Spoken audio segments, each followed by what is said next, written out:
நீ வர்றதுக்குள்ள அம்மாவையும் தம்பியையும் கொண்டு பாடியை மிக்ஸ் பண்ணி வச்சிடறேன். உங்களை ஒன்றும் பண்ணாத. ஏய், ஏன்பா என்ன தடுக்கிற? நீ தடுத்தா நான் விட்டுருவேனா?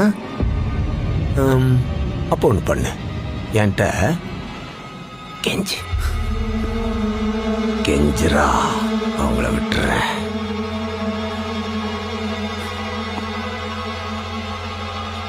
ப்ளீஸ். 2000 பேருக்கு முன்னாடி என் தம்பியை கொன்னுட்டு இப்ப காதும் காது வச்ச மாதிரி ப்ளீஸ் ப்ளீஸ். நீ வரும்போது உன் வீடு தெருவெல்லாம் ஒரே கூட்டமா இருக்கும். நீ அழுகிறத அந்த கூட்டத்தில் ஒருத்தனா நான் பார்ப்பேன்.